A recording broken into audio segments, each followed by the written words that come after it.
Hello दोस्तों, मैं राकेश कुमार मौर्य आपको अपने यूट्यूब चैनल आरके जियो वर्ल्ड 0.2 पे आपका स्वागत करता हूं। दोस्तों, आज मैं आपके सामने ज्योग्राफी के 18वां टेस्ट सीरीज मैं आपके सामने लाया हूं, जिसमें हमने 20 प्रश्नों को सम्मिलित किया हुआ है, जो बहुत ही महत्वपूर्ण है आपके लिए, आगामी एग्जाम के लिए। दोस्तों, अगर हम बात करें, 2 सूचनाएं भी आपको देनी है। आज आपका जो है कि उत्तर प्रदेश शिक्षा सेवा चयन आयोग के अध्यक्ष जो थी कीर्ति पांडे जी ने अपना इस्तीफा दे दिया है, जिसके कारण इस आयोग से जितने भी एग्जाम होने वाले हैं वो प्रभावित होंगे, जिसमें असिस्टेंट प्रोफेसर, पीजीटी तथा टीजीटी ये तीनों परीक्षाएं प्रभावित होंगी। उसके साथ साथ जनवरी में आपके टेट के भी एग्जाम होने वाले थे, वो भी इससे प्रभावित हो गए। दोस्तों, इस टेस्ट सीरीज का पहला प्रश्न हम देखते हैं, जो हमने आपको सूचना थी हमने बता दी। अब देखिए, आयोग का अध्यक्ष कौन बनता है और आयोग की गति किस तरह से होती है, कब तक नया डेट आता है टीजीटी पीजीटी तथा असिस्टेंट प्रोफेसर के इंटरव्यू की, कुछ पता नहीं दोस्तों। फिर भी अपनी तैयारी आपको बनाए रखना है। ठीक है दोस्तों, आप जहां भी शिथिलता किए अपनी तैयारी में, आपके लिए बहुत ही नुकसानदायक होगा, क्योंकि जो बच्चे लगातार लगे रहते हैं उन्हीं का सिलेक्शन होता है लास्ट में। ठीक है, पहला प्रश्न देखते हैं दोस्तों। पहला प्रश्न कह रहा है, निम्न में से कौन सी एक ज्वालामुखी स्थलाकृति नहीं है। ठीक है दोस्तों, निम्नलिखित में से कौन सी एक ज्वालामुखी स्थलाकृति नहीं है। ऑप्शन ए है लहर, ऑप्शन बी है सोल्फ तारा, ऑप्शन सी है टफ, और ऑप्शन डी है टफौनी। तो दोस्तों, इस प्रश्न के उत्तर का चयन कर लिया होगा आपने। इसका जो सही उत्तर है दोस्तों, वह है ऑप्शन डी टफौनी। टफौनी दोस्तों वह है ज्वालामुखी से संबंधित नहीं है, जबकि लहर, सुल्फ तारा और टफ यह तीनों स्थलाकृति हैं ज्वालामुखी से संबंधित हैं। दूसरा प्रश्न देखते हैं दोस्तों। दूसरा प्रश्न कह रहा है, जब बलन की दोनों भुजाएं समान रूप से झुकी हुई होती हैं तो उसे कौन सा बलन कहा जाता है। ठीक है दोस्तों, जब बलन की दोनों भुजाएं समान रूप से झुकी हुई होती हैं तो उसे कौन सा बलन कहा जाता है। ऑप्शन ए सममित बलन, ऑप्शन बी परिबलन, ऑप्शन डी समनत बलन और ऑप्शन डी है आपका एक नति बलन। तो दोस्तों, इसका जो सही उत्तर है वो है ऑप्शन ए सममित बलन। ठीक दोस्तों, सममित बलन जो होता है, इसमें जो बलन की जो दोनों भुजाएं होती हैं वह समान रूप से झुकी हुई होती है, इसलिए इसको सममित बलन कहा जाता है। तीसरा प्रश्न देखते हैं दोस्तों। तीसरा प्रश्न कह रहा है, किस ज्वालामुखी मेखला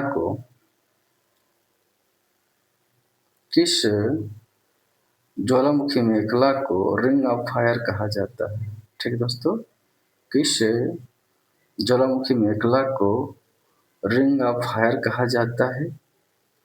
ऑप्शन ए है प्रशांत महासागरीय मेखला को, ऑप्शन बी है मध्य अटलांटिक मेखला को, ऑप्शन सी है मध्य महाद्वीपीय मेखला को और ऑप्शन डी है अफ्रीका के भ्रंश घाटी क्षेत्र को।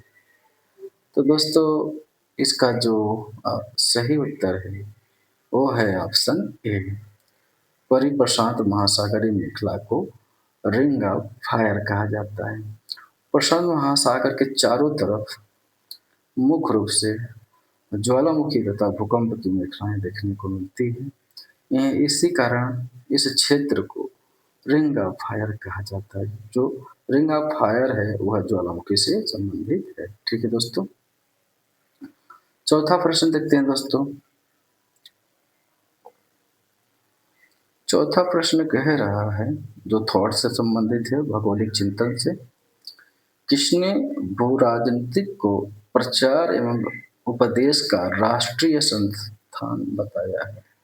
ठीक है दोस्तों। किसने भू-राजनीतिक को प्रचार एवं उपदेश का राष्ट्रीय संस्थान बताया है? ऑप्शन ए है ईसा बोमेन, ऑप्शन बी है Vidal de la Blache, option C है जीन ब्रून्स और ऑप्शन डी है डिमांजिया। तो दोस्तों इसका जो सही उत्तर है वो है आपका ऑप्शन डी, डिमांजिया। ठीक दोस्तों। डिमांजिया ने कहा था कि जो राजनीति है वो प्रचार एवं उपदेश का राष्ट्रीय संस्थान है। ठीक है दोस्तों। पांचवा प्रश्न देखते हैं दोस्तों। पांचवा प्रश्न यह भी आपका भौगोलिक चिंतन से संबंधित है। पांचवा प्रश्न कह रहा है, यह किसका कथन है कि भौगोलिक विषमता आधार है ऐतिहासिक विषमता का? ठीक है दोस्तों। भौगोलिक विषमता आधार है ऐतिहासिक विषमता का, यह किसका कथन है? ऑप्शन ए है रिचर्ड हार्टसॉन की, ऑप्शन बी है फिल ब्रिक की, ऑप्शन सी है कार्ल सावर का और ऑप्शन डी है कार्ल रेटर का। तो दोस्तों आपने इस प्रश्न के उत्तर का चयन कर लिया होगा। इसका जो सही उत्तर है दोस्तों वो है option D, Carl Ritter. Carl Ritter ने कहा था कि भौगोलिक विषमता का आधार है ऐतिहासिक विषमता का। ठीक है दोस्तों। छठा प्रश्न देखते हैं, जो सुमेलित नहीं है। इस तरह का प्रश्न पीजीटी में और टीजीटी में, जो जीआईसी है और जीडीसी में पूछे जाते हैं, उसी के आधार पर मैंने कुछ प्रश्नों का चयन भी किया है जो आप इससे परिचित रहें। ठीक है दोस्तों। कह रहा है प्रश्न, छठा प्रश्न कह रहा है कि निम्न में से कौन सा एक सही सुमेलित नहीं है? एक कोई खनिज दिया हुआ है, ये कोई उत्पादक केंद्र है। चांदी, ऑप्शन ए है चांदी, उसके सामने है जवार। ये सही है दोस्तों। जवार जो है राजस्थान की चांदी की खदान है। ऑप्शन बी है पेट्रोलियम, कलोल, ये आपका गुजरात में स्थित है, पेट्रोलियम से संबंधित, सही है। तीसरा है कोयला, सिंगरौली, सिंगरैनी है, सिंगरौली नहीं सिंगरैनी। दोस्तों यह आपका सही है, सुमेलित है, जो आंध्र प्रदेश में स्थित है, सिंगरैनी। दोस्तों दो है, एक सिंगरैनी है, एक सिंगरौली है। तो दोस्तों जो सिंगरौली है यह मध्य प्रदेश और यूपी के बॉर्डर के में देखने को मिलता है, जबकि सिंगरैनी आपका आंध्र प्रदेश में है, यह भी कोयला का खदान है। ऑप्शन डी है यूरेनियम चैंपियन रिच। ठीक है दोस्तों, यूरेनियम चैंपियन रीफ, तो ये आपका गलत है, यूरेनियम नहीं, ये गोल्ड से संबंधित है। ठीक है दोस्तों। कर्नाटक का जो कोलारकोन माइंड है वो चैंपियन रीफ से भी जाना जाता है। ठीक है दोस्तों। तो आपको ध्यान रखना, ये यूरेनियम से नहीं, यह सोना से जाना जाता है। सातवां प्रश्न देखते हैं दोस्तों। सातवां प्रश्न कह रहा है, यह भी आपका बहुत महत्वपूर्ण प्रश्न है, केरल का टुड्डू किस खनिज के उत्पादन के लिए जाना जाता है? टुंडू जो है, केरल का टुंडू किस खनिज के उत्पादन के लिए जाना जाता है? ऑप्शन है तांबा, ऑप्शन बी है जस्ता, ऑप्शन सी है यूरेनियम और ऑप्शन डी है टीन। तो दोस्तों जो केरल का टुंडू है, यह तांबा सॉरी जस्ता उत्पादन के लिए जाना जाता है। ठीक है दोस्तों, ऑप्शन बी जस्ता उत्पादन के लिए। अब 8वां प्रश्न देखते हैं दोस्तों। ये भी सुमेलित नहीं है, ये कोई विद्युत परियोजना है और ये कोई राज्य है। ठीक है दोस्तों, आयोग इस तरह से प्रश्नों का भी खूब चयन कर रहा है, इसलिए हम कुछ क्वेश्चनों को इस तरह से हम समाहित किए हैं कि जो आपको थोड़ा ध्यान रहे। ठीक है दोस्तों, ये कोई गैस विद्युत परियोजना है और राज्य। ऑप्शन में कैथलगुड़ी असम, ये सही है। अत्रा राजस्थान, ये भी सही है। कवास राजस्थान नहीं, ये गुजरात में है। ठीक है दोस्तों, कवास जो है मुख्य रूप से राजस्थान में, ना कि गुजरात में। दादरी आपका उत्तर प्रदेश में, गाजियाबाद के पास में दादरी है। ठीक है दोस्तों, नोएडा में आता है, तो ये उत्तर प्रदेश में है। दादरी सही है, गैस आधारित है, जबकि कवास आपका राजस्थान में है, यह गुजरात में है। ठीक है दोस्तों, 9वां प्रश्न देखते हैं दोस्तों। 9वां प्रश्न है, किंकी औद्योगिक प्रदेश किस देश में स्थित है? ठीक है दोस्तों, इस तरह का प्रश्न का चयन यूपी पीजीटी में खूब किया जा रहा है, इसलिए हम उसको ध्यान में रखते हुए इस प्रश्न का चयन किया है। ठीक है, किंकी औद्योगिक प्रदेश किस देश में स्थित है? ऑप्शन ए है जापान, ऑप्शन बी है चीन, ऑप्शन सी है संयुक्त राज्य अमेरिका और ऑप्शन डी है जर्मनी।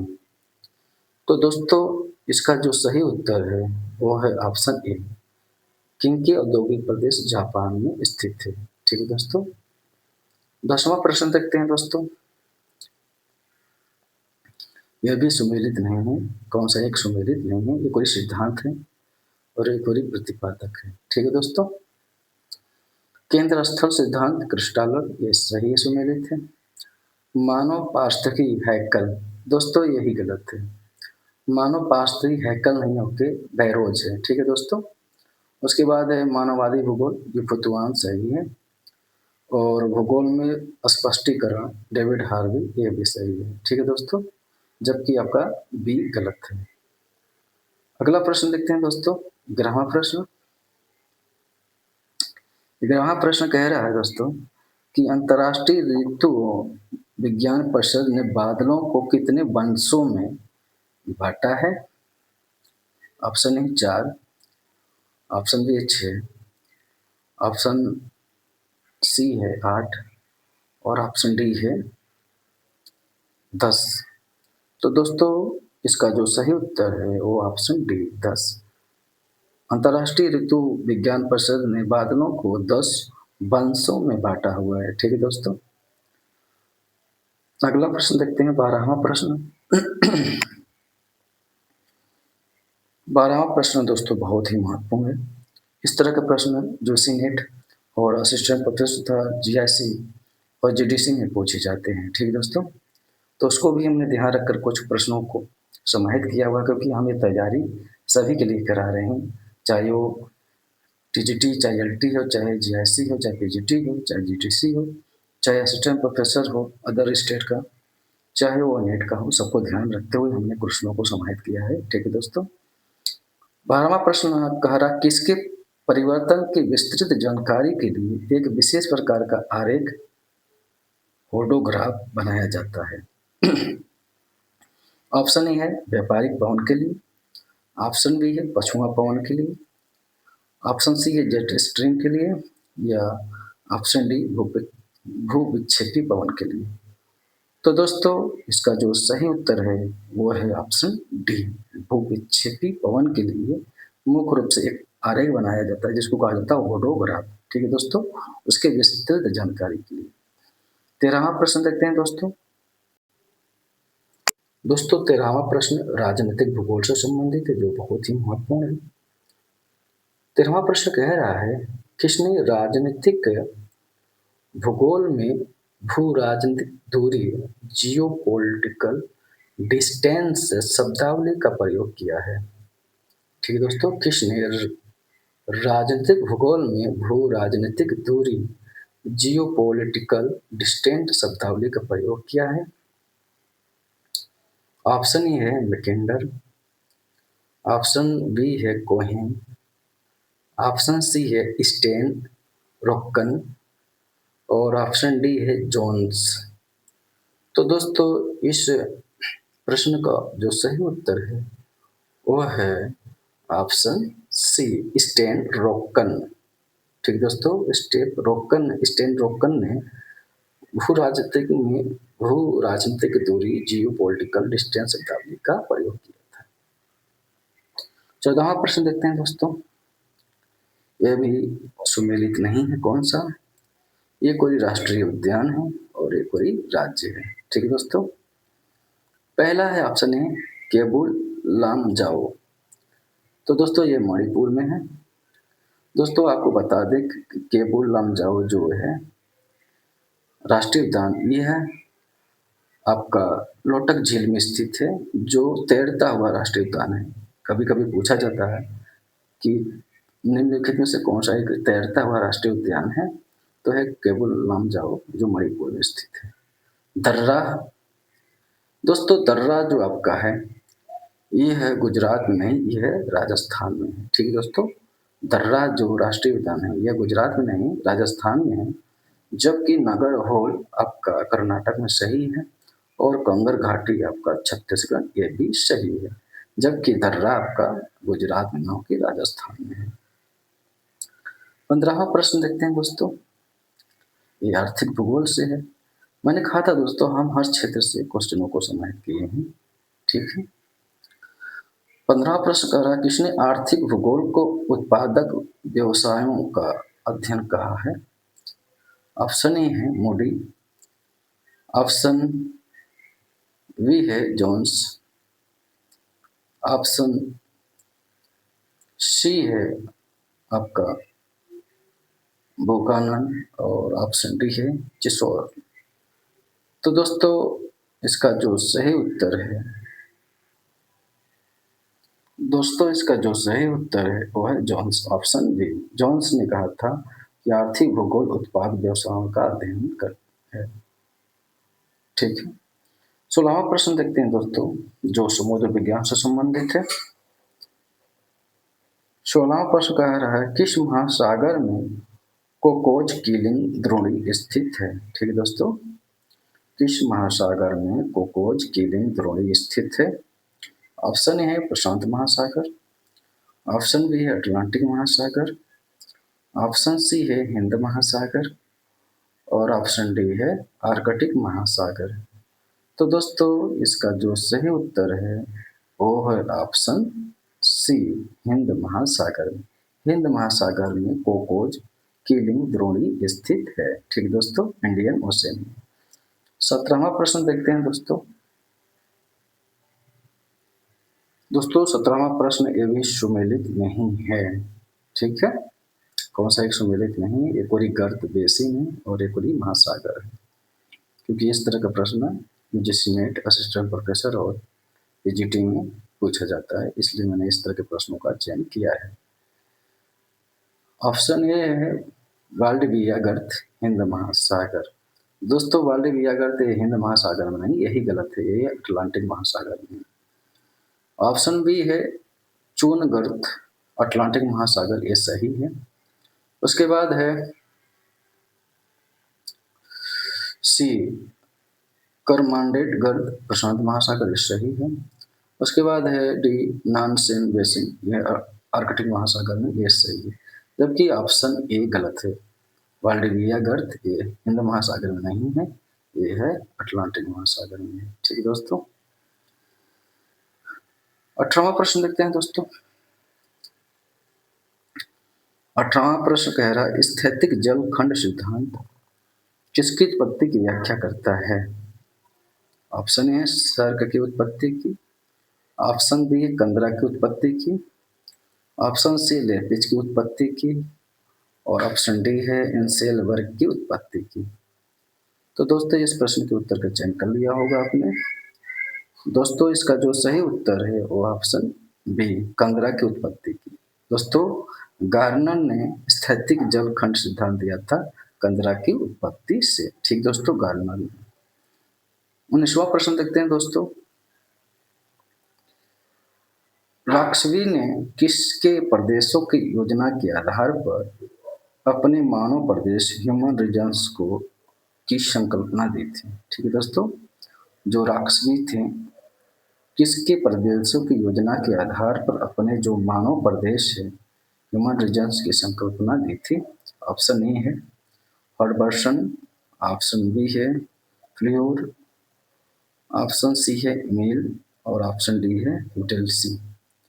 तो दोस्तों इसका जो सही उत्तर है वो ऑप्शन ए हर्बर्सन की जो विश्व के प्राकृतिक प्रदेश थे उसके आधार पर इन्होंने मानव प्रदेश की संकल्पना किया था। ठीक है दोस्तों, हर्बर्सन ने 1905 में अपना प्राकृतिक प्रदेश संकल्पना दिया था और उसी के आधार पर ऑक्सफोर्ड जो थे वह मुख्य रूप से मानव प्रदेश की संकल्पना दिया था। इस टेस्ट सीरीज का आखिरी प्रश्न 20वां प्रश्न देखते हैं दोस्तों। 20वां प्रश्न दोस्तों बुक से संबंधित है, क्योंकि बुक से भी प्रश्न आते हैं इसलिए हमने बुक को भी समाहित किया हुआ है। 20वां प्रश्न कह रहा है ह्यूमन ज्योग्राफी इवोल्यूशन और रिवोल्यूशन। ठीक है दोस्तों, ह्यूमन ज्योग्राफी इवोल्यूशन और रिवोल्यूशन नामक पुस्तक किसकी लेखक किस लेखक की है? नामक पुस्तक किस लेखक की है? ऑप्शन ए है ए स्मिथ, ऑप्शन बी है वेनेट, ऑप्शन डी है चिसोल्म और ऑप्शन डी है वुलरिच। तो दोस्तों इसका जो सही उत्तर है वो है ऑप्शन सी चिसोल्म का। चिसोल्म ने ह्यूमन ज्योग्राफी इवोल्यूशन और रिवोल्यूशन नामक पुस्तक लिखा था। तो दोस्तों यह था आपके सामने मुख्य रूप से 18वां test series mock test series. आपका इस टेस्ट सीरीज में कितने प्रश्न नहीं हुए हमको आप जरूर कमेंट करके बताइएगा और अगला मैं टेस्ट सीरीज 19वां आपके सामने जल्द में लेकर उपस्थित होऊंगा और अपनी तैयारी बनाए रखिएगा। ऐसा नहीं कि आयोग के जो अध्यक्ष थे कीर्ति पांडे इस्तीफा दे दिया तो आगे परीक्षा नहीं होगी, ऐसा नहीं। जल्द ही आयोग के अध्यक्ष भी नियुक्त किए जाएंगे और एक नया डेट दिया जाएगा जिससे आपकी जो एग्जाम है वो कंप्लीट कराया जा सके। और मुख्य रूप से आपको ये ध्यान रखना कि आपके जो तैयारी हो बना रहना चाहिए।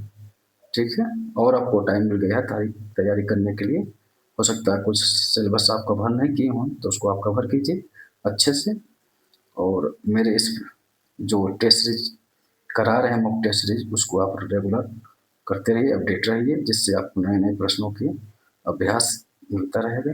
धन्यवाद दोस्तों।